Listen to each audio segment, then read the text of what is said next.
This is Phone Arena's video review of Samsung Soul. The name of the model is actually formed by the first letters of the spirit of Ultra, and that's why the phone is expected to replace the somewhat outdated U700 and U600 in the high class of the slim sliders. We're pleasantly surprised from the front panel and the battery lid, which are made out of metal. The rest of the elements are manufactured from black plastic, which prevents the phone from easily sliding out of your hands. The display takes up 2/3 of the upper part of the phone. It supports a resolution up to 240 by 320 pixels and up to 16 million colors, qualities that ensure fully saturated details in images. Unfortunately, it suffers from the typical for most fashion devices mirror-like effect, which, although giving the phone an additional shine effect, makes it hard to use.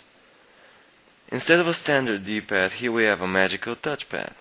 It is very sensitive and you won't have any trouble using it, but we simply do not see a point of having it. In contrast to KF600, the rest of the buttons are hardware ones, and that's why the display is fairly small and it always shows similar sized icons at the same locations. The only thing you get more in contrast to a regular navigation are the various pictures, colors, and the vision, of course. It's quite annoying that we have a touch display and hardware buttons.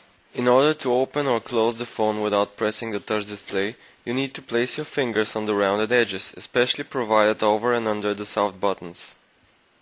On the right side we have the camera dedicated button, which is almost not felt when pressed, and the microSD card slot. On the other side we have the connector for the charger and the accessories, and the volume rocker, which should have been located further up.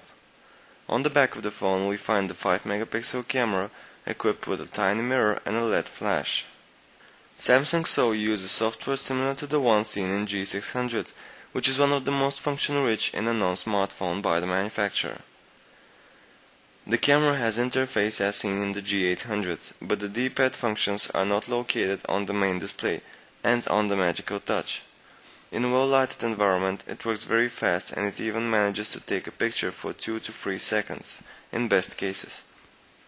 At such conditions, the photographs have a very good quality, and extremely good for a phone detail level and pleasant colors. Unfortunately, in dark environments, the quality drops drastically, and the flash would be hardly of any help, since it is very bright and focused is shooting a close-up and not powered enough if the distance is increased. Video records are mediocre with QVGA resolution and only 15 FPS. The music player left us nicely surprised because of the function-rich user-friendly interface and the good sound quality of the loudspeaker. You also have an FM radio as well as a decent video player. Even though it supports HSDPA 7.2 MB per second, and the browser is capable of visualizing complicated HTML pages, using it is not quite pleasant since it lacks extras which would make it more user-friendly. It does the job, but we do not recommend it for daily surfing. Overall, Samsung offers a combination of a beautiful design and a rich functionality. Unfortunately, the performance is mediocre. However, the phone is very pleasant to use, and it would fit most of the consumers, but we expected much more from the flagship model of the new Samsung line. We hope this video has helped you find out if the model will match your soul. Please visit phonearena.com for our full review, including many pictures, info, and a 360 degrees view.